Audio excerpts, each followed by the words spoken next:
ASMRGaming News. Greetings,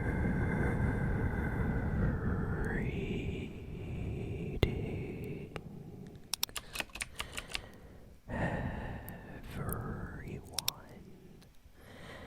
and welcome to a new ASMR Movie Geek review. So, today we're going to be reviewing the new Batman movie that just came out called The Batman. And if you're worrying about spoilers, don't worry. This review is going to be completely spoiler-free. And about halfway through the video, I'm going to do a spoiler warning, just like that.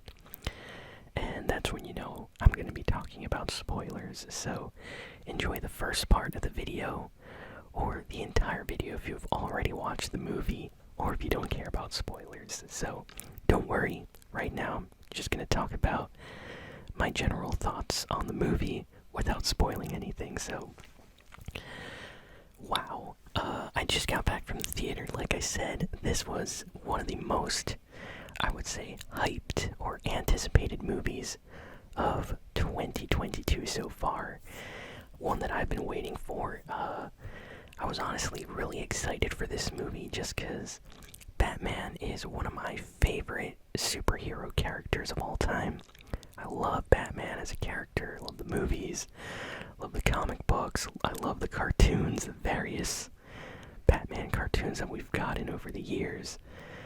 I'm just a big Batman fan, and I was, really excited for a new movie because it's been a while since Batman v Superman, and I wanted something new, something different, and they went with Robert Pattinson, of all people. Now, I know there's all sorts of memes from his Twilight days and things like that, where he was a vampire, but that's completely different from where the actor is right now. He's done some amazing movies recently, including one called Good Time. Is it Good Time or Good Times? Let me quick check. I have my Blu-ray library right here on my shelf. Wait a second. I'm looking right now. Yeah, it's called Good Time. So, Good Time is like this movie Robert Pattinson was in that came out a few years ago. Amazing, kind of like crime thriller. Puts you on the edge of your seat. Very intense. He does an amazing job playing like a criminal in this movie. And as soon as I heard that he was going to be playing Batman, I was like, you know what? Robert Pattinson can do that. And after watching this movie, I think he did a fantastic job playing Batman. And my overall, just first impression after seeing the movie is very, very positive. The one thing that has stayed in my mind is Gotham. They fully captured how Gotham is in the Batman comic books. How in the Arkham City and Arkham Asylum games, they show you Gotham and they show how messed up Gotham is. This movie really captures that. I feel like the Christopher Nolan Batman movies and a few of the other ones we've gotten, they show Gotham being kind of messed up and dark. But this movie makes Gotham City look dangerous, dark, grimy, gritty. You feel uncomfortable. They mostly show the city at nighttime in the whole movie, just like they do in most of the comic books and stuff like that, where you really only see Gotham at night, because that's where Batman comes out. So that's something that I immediately noticed with this movie, and it just hits you with that feeling. The movie feels dark and uncomfortable, and you don't feel safe as a person watching the movie. That's how scary they made Gotham. So I think they did a fantastic job of capturing the feeling of Gotham City. And with that, all the characters in this movie kind of come to life, because you need Gotham to feel like this in order to have Batman and all these other background characters and villains kind of thrive in their, portrayal as they did in this movie. So that's something that still, after the movie ended, has stuck with me, is like, wow, they really did a great job with Gotham and the city and everything. Robert Pattinson as Batman, amazing. It's not a spoiler to say who the villain of this movie is. It's been featured in just about every single promo, ad, or material for this movie. But the main villain for this movie is the Riddler. And wow, the Riddler in this movie, insane, amazing performance. I would honestly say that they made the Riddler like a very serious villain, kind of like they've done in the comic books. Like, we have not seen a Riddler this dangerous in the actual Batman movies. He's usually kind of joking all the time, except for maybe the Gotham TV series, which is pretty good in the way they made the Riddler very, I would say, intellectual and smart without making him crack jokes all the time. But this movie, they really make him serious in everything that he does. It was said that they took a lot of inspiration from the Zodiac Killer and just serial killers in general on how they portrayed him in this movie, and I would say that's very accurate. Another thing, Batman is very quiet in this movie. Like, he never talks, which I really like, and I'll get more on that later, but I really like that. This is not a spoiler, because if you've watched any Batman movies or shows, Batman isn't really a talkative person. He's smart, he analyzes situations, and he'll occasionally say something when it's important, Maybe Bruce Wayne talks, but Batman's usually pretty quiet when he doesn't need to be speaking. So this movie really does a lot of that. Batman will be just entering rooms with bad guys in it, and he won't even say a word. He'll just walk in there. People will be freaking out and fighting him, and Batman will be silent.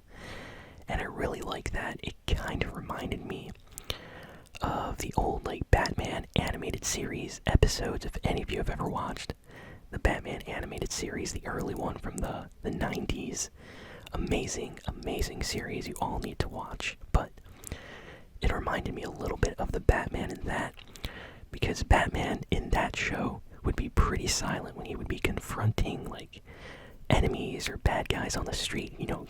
He would let his punches do the talking kind of thing, and then he would go back to the Batcave and talk to Alfred and try to come up with the clues or solve a mystery or something.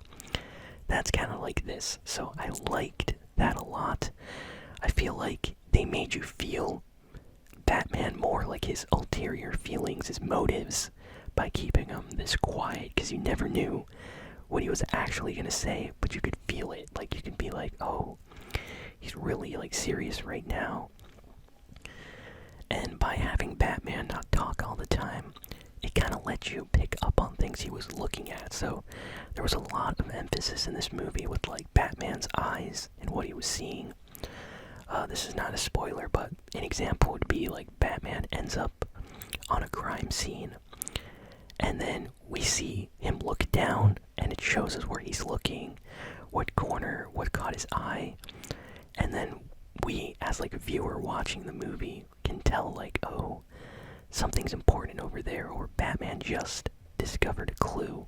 So little things like that I feel would get lost if there was a lot of talking, but it was pretty quiet during these scenes. Batman was just in detective mode, and I really liked that. Which brings me to the theme, the feeling of this movie. So this movie really did a great job of making Batman a detective, because for those that don't know, Batman is a detective. I know a lot of the recent Batman movies kind of show him as just being a superhero with all sorts of gadgets, fighting bad guys all the time. But in the comic books, in the old Batman animated series and stuff like that, Batman is super smart, And he's like the world's greatest detective, as people like to joke about. Like, he is a detective, basically. He finds clues, he researches, comes up with all sorts of like ideas, and finds out where, where people were hidden, or where they were kidnapped, or where the bad guy's hiding, or he discovers things pretty quickly. He uses his mind to come up with solutions and things like that. So there's a lot of that in this movie, and I really like that as a Batman fan. The whole feeling of the movie was almost like Batman. Imagine like a detective movie, like a mystery thriller, and then you put like Batman in Gotham City as like, the setting and the main character. That's what this movie is. So I really enjoyed that. The whole time I was like, oh, what's gonna happen now? Where's Batman gonna go? Oh, he needs to solve this clue. And then, Batman goes through his like thought process and detective work, and goes from like one point to another point. And it's very, very satisfying to see. If you like detective movies and you like Batman, this is going to be a great movie for you to see. The music, the atmosphere really captured the feeling of Gotham and Batman, I would say. I like the musical score. This movie also did a lot of great stuff with the sound design. Like, you would often hear Batman before he actually showed up in the movie. Like, there's a bunch of scenes in this movie where it's pitch black and you just hear Batman walking really loudly and everybody's getting scared. It's amazing. There's scenes where like it's quiet and then you hear Batman that's just like flying in or crashing in from somewhere. So they use sound, and the sound of like Batman arriving as almost like a way to scare enemies or people in this movie. It's very intense. I love it though. It kind of drives up the intensity factor of the movie, and that's just great sound design because they don't do that in a lot of films, and that's something that I immediately noticed that they were really trying. Let me think, what else did I want to talk about? There's so many cool things. Okay, the camera shots in this movie, oh my goodness. Yo, the director, this guy, he made like Cloverfield and a bunch of other great movies. He's a great director. This movie has some amazing Batman shots. Like, this guy came up with all sorts of like shots that have never really been done in a Batman movie, and I absolutely love it. Like, there are scenes there's like I can't even talk about some scenes because they're spoilers almost, but there's scenes where we get to see Batman fighting on like different levels and the camera never moves, and it's like a still, almost like a landscape portrait mode shot where it's zoomed out and you see Batman fighting people left to right, and the camera like slowly moves, but you really get to see all the action around, and it's super satisfying. It has none of that like shaky camera, fast movement camera that a lot of action movies do, where you don't get to see the action because it's going so fast. This movie really pays attention to the details, to the action, so you really see everything. And I like that a lot.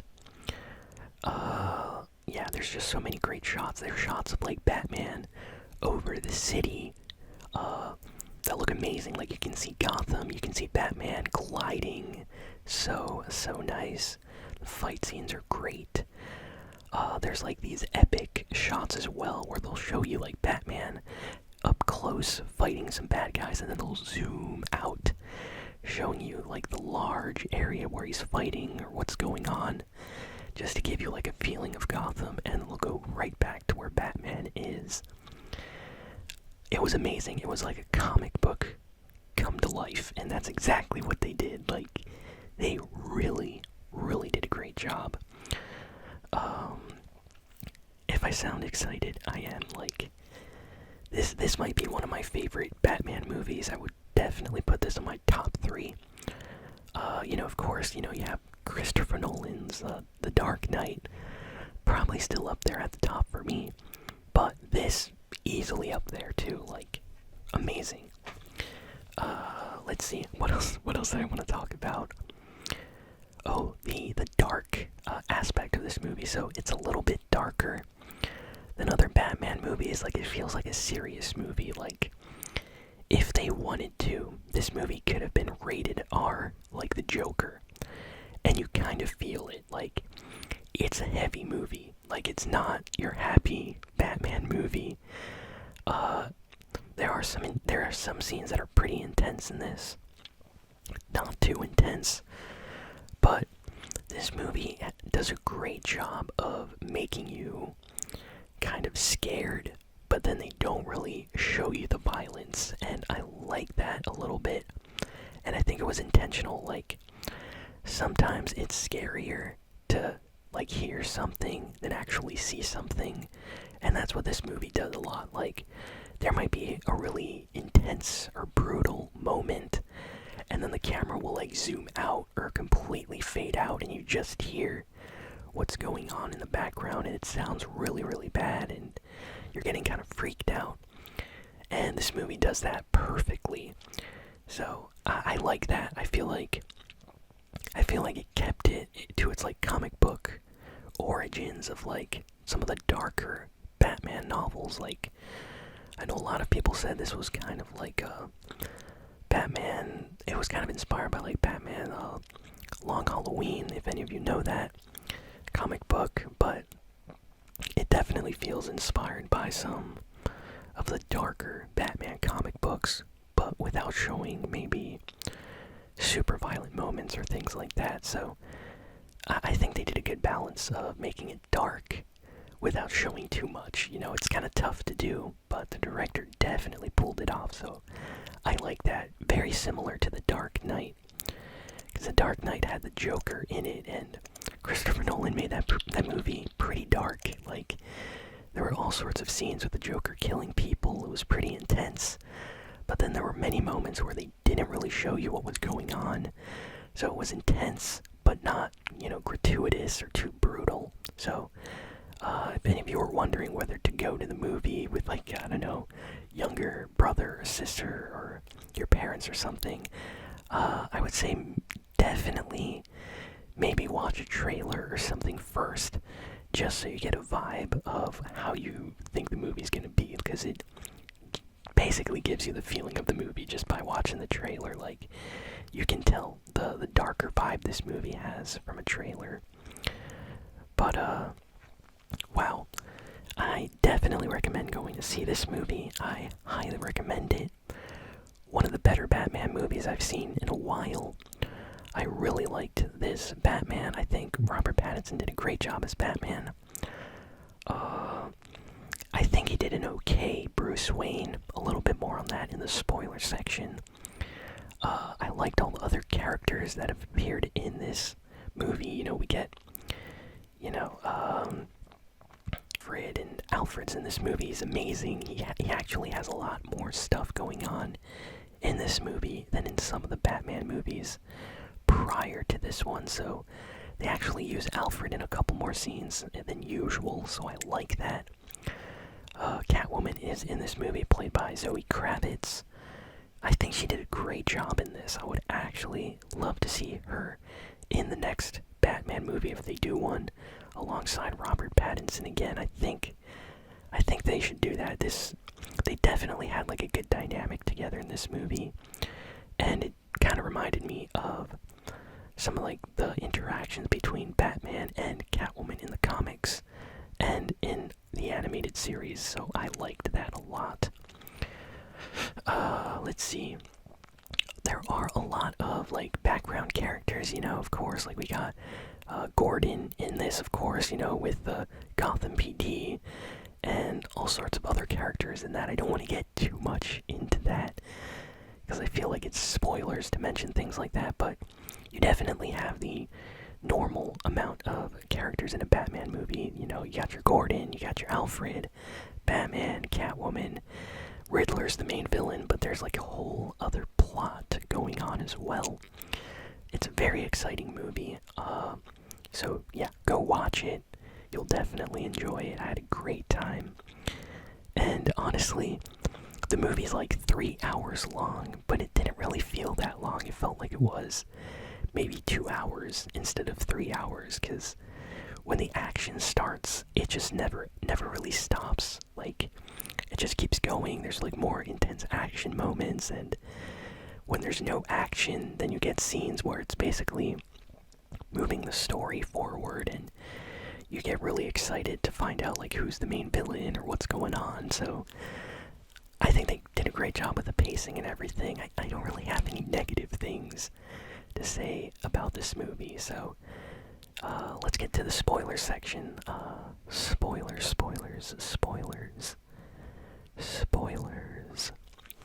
So, basically, what can we say about spoilers for this movie?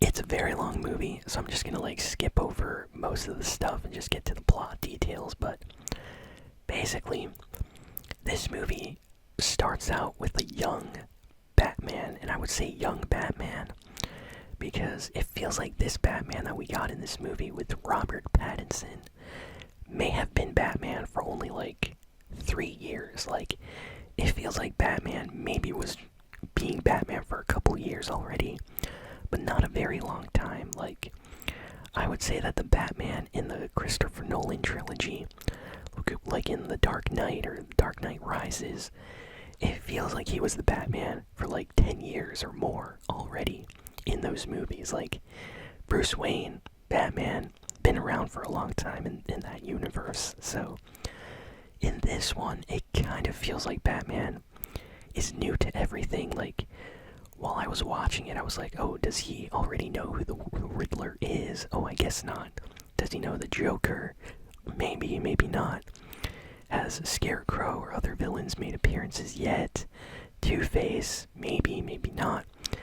And as the movie went on, even with like secondary villain characters, I kind of started to get the feeling that like the Batman in this movie maybe hasn't faced like a lot of serious villains or threats yet, just because of how he was like prepared. So it definitely feels like it's a young Batman, like early years Batman. Like maybe he started just 2 years or 3 years before this movie started. So that was really interesting. So I definitely like that. It's not often that we get a younger, maybe less experienced Bruce Wayne. Like, he's still smart, but there are moments in this movie where he actually kind of fails a little bit, and I like that. It kind of humanizes Batman a little bit. Like, he gets punched, people grab his cape. He's fighting some bad guys, they grab his cape, because that's kind of his weakness a little bit. So they grab that. He gets shotgunned in like the chest, in the arm. He has armor plating, but he still gets hurt. So he definitely takes hits in this movie. He gets hurt. There's a whole intense scene at the end of the movie where Batman's basically like at the end almost, like he has no more energy. He got shot with like a shotgun at like point blank range. So stuff is not looking good for him. He's about to fall to his death. Someone's gonna shotgun him in the face, and then Catwoman comes in and saves the day. So Batman basically gets saved by Catwoman immediately after she gets knocked out. And then Batman basically has to force himself to get enough strength to pull out a syringe of like adrenaline, and he injects himself with it, and then he gets like all his energy back just to finish like the final guy and save everybody at the end. So this Batman's strength could only go so far in this movie compared to some other ones. So I definitely like that stuff, because I feel like in 10 years this Batman will be definitely more experienced, more agile, a little bit smarter maybe in his combat. So it's definitely going to show the progression as it goes on, kind of like Batman in Batman Begins, the Christopher Nolan trilogy. Like, the Batman we see in Batman Begins is not how he is in The Dark Knight. Like, in The Dark Knight, he's pretty smart, he's a lot better, stronger than he was in the previous movie, and I would say the same goes for The Dark Knight Rises, kind of showing the progression of that Batman. So I like that about this movie. Let's see, what else can I say? This movie does something interesting where there's like basically two plots going on with the story. We have like a creepy version of the Riddler who's like a serial killer. His entire motive is basically punishing Gotham for its corruption. He was an orphan, it's later revealed. He blames the entire political system of Gotham for being corrupt and involved with like the mob.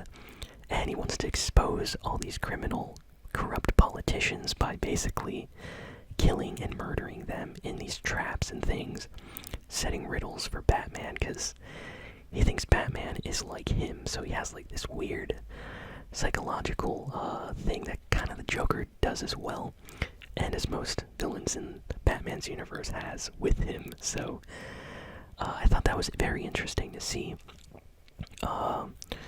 So there's all that going on. There's riddles, there's politicians being murdered in all sorts of horrific and weird ways. And Batman's basically along for the ride, showing up to crime scenes. The police don't really like him, but they let him through. And I also like that little detail, like in some of the later, Batman comic books or movies or animated series, Batman is a little bit hated by the police. Like, they don't let him in crime scenes anymore. If Batman shows up somewhere, the police are kind of like, oh, thank you for saving us, but get out of here. You're a vigilante. We don't like you. And, Gordon kind of has to hide that he's friends with Batman, or else the police will try to catch him. So, in this movie, the police are okay with Batman in most of the movie. Like, there's a scene later where some corrupt police are against Batman, but for the most part, they're kind of cool with Batman just showing up to crime scenes, walking around, and they're not really saying anything. They're scared of him, but they're not saying much. So I think if they do a new movie in the future following this Batman in this Gotham, maybe they'll show some progression and show like Gotham police kind of maybe getting mad at this Batman on some point, or maybe trusting him less. So I'm curious if in the future they're gonna make Batman a little bit more hated. Maybe the police won't respect him as much as they do in this one. So that's something I noticed. So there's this whole plot then with Zoe Kravitz's character Catwoman in this movie. She plays Selena Kyle, aka Catwoman, for those that don't know. She has a friend, works in this nightclub for the Penguin. The Penguin is in this movie, but he's not the main villain, so he's like a background villain character, kind of like he is in some of the Batman animated, cartoon episodes where maybe Batman's going after the Joker and he just so ends up in the Penguin's nightclub for some information, but that doesn't mean the Penguin is the main villain. So that happens in this movie. We got some scenes with the Penguin, played by Colin Farrell, and he does an amazing job as the Penguin. I was completely blown away. Penguin is very scary, creepy, dangerous, so definitely did a good job. There's other characters. I'm not going to get into all of them, but basically if you're familiar with the Gotham TV series or just general Batman comics, there's a lot of like mob and mafia characters, and a bunch of them are actually in this movie. Either they're like rivals to Penguin or they're working with Penguin. It's revealed in this movie that maybe Bruce Wayne's dad was working with some of these guys unintentionally, and they ended up murdering Bruce Wayne's father and mother, Thomas and Martha Wayne, as retaliation. So this movie actually delves into Bruce Wayne's parents, which movies don't normally do. This movie kind of skips the entire prologue of explaining how Bruce Wayne is an orphan and how his parents died. No, this movie just expects you to know that stuff, and I really like that.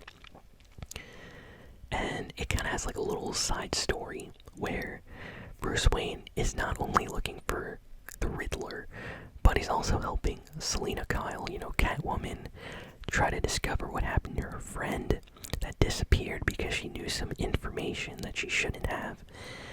And then, unknowingly, he discovers that, oh, the Riddler is after Bruce Wayne because Bruce Wayne's dad, Thomas Wayne, was trying to hide secret information about his wife, Martha Wayne, being in Arkham as a mental patient, and how she was how she had like a troubled past.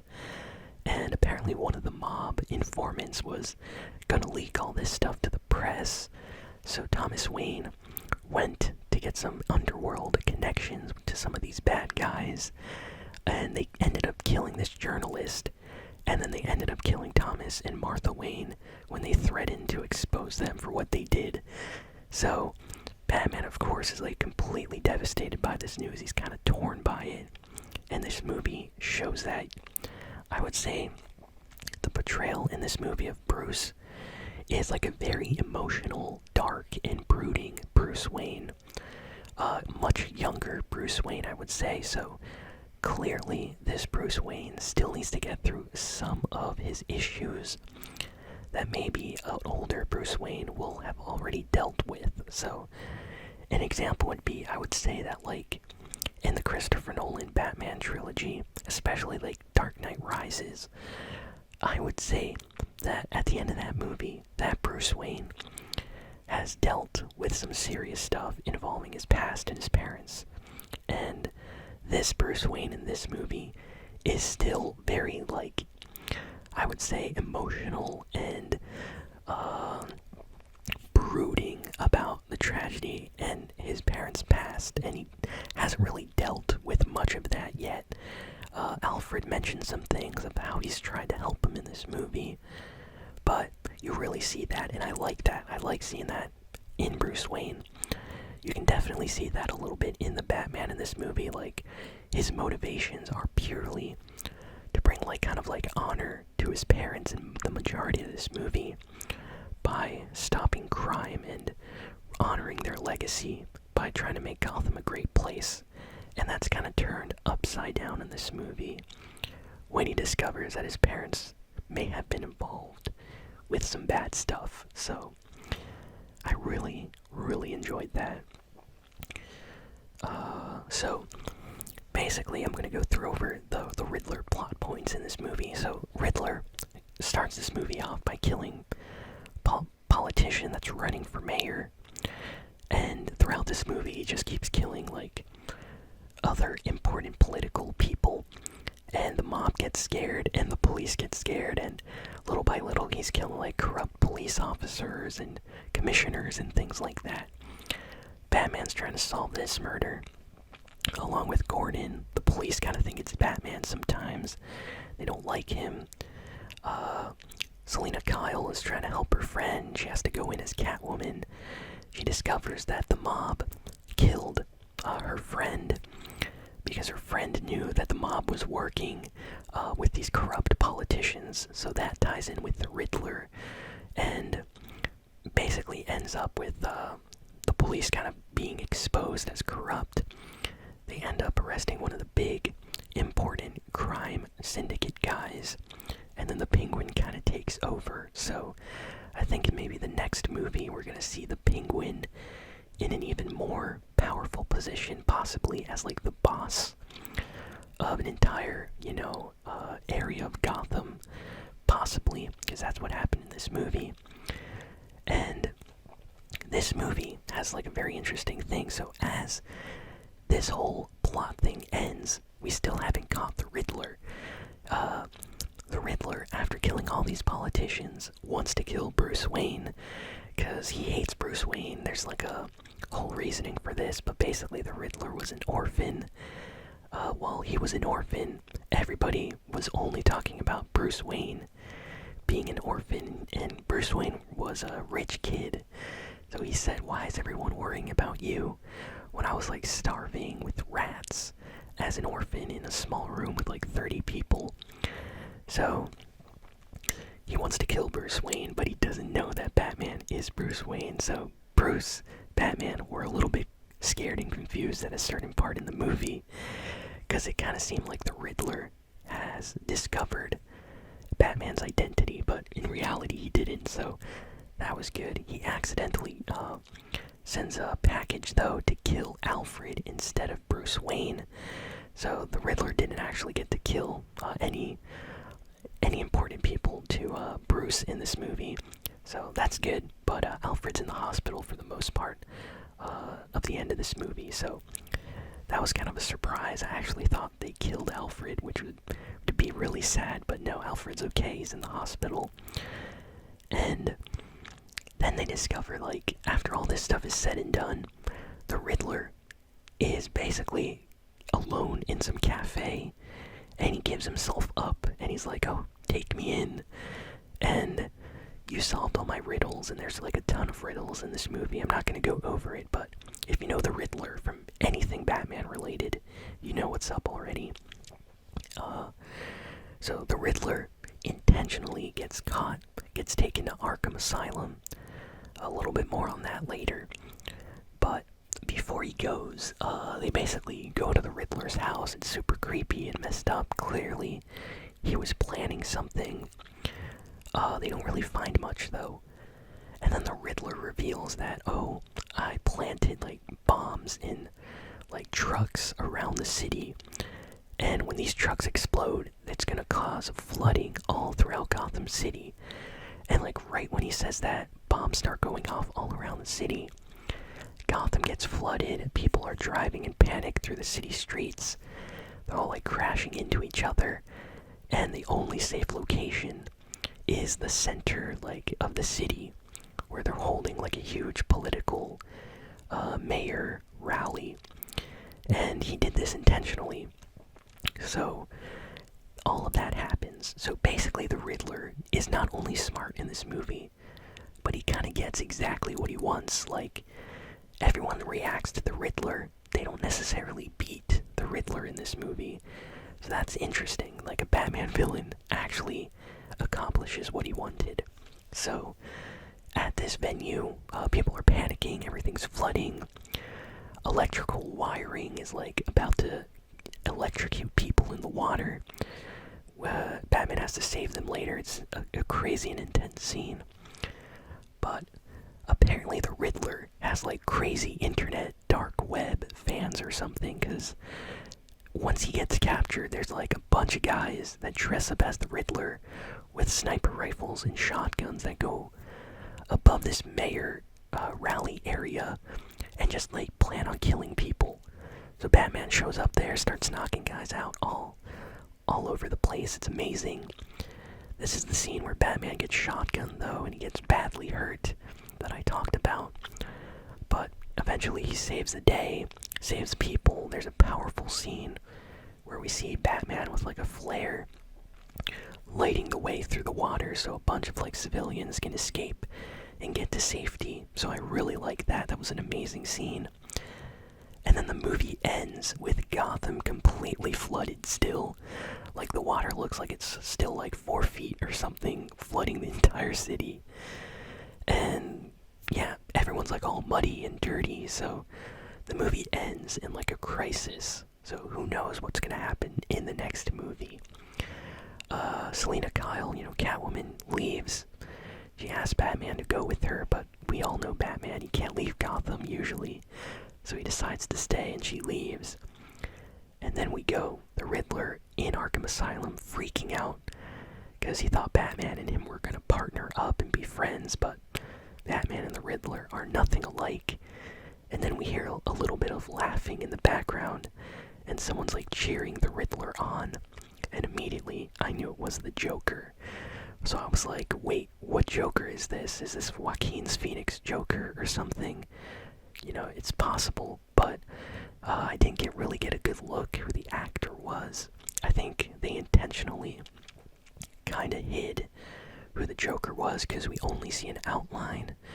But yeah, there is a Joker in Arkham Asylum at the end of this movie, and he's laughing with the Riddler about how what he did was great and not to worry, like, he's gonna basically, it's teasing the sequel, and we don't know what the Joker's gonna do. But I assume Joker might be the next big villain in the next movie if they do that. So I'm excited for that. I really hope they do the Joker as the next main villain for the Batman movies, and I'm really excited to see where this series goes. So that's everything. That's my review. Go watch the movie. I had a great time. And this is one of my favorite Batman movies in years, so I really enjoyed it. And I love the movie as like a mystery detective thriller. Like, it's a detective thriller mystery movie as well as a Batman movie, and I really enjoyed it. So 2 thumbs up. Definitely rate it very high. Probably like an 8 out of 10, 9 out of 10. I won't give it a perfect score. I feel like maybe only The Dark Knight deserves a perfect score, but this one's definitely up there. So thanks everyone for listening, for watching, and I'll see you all next time. So long.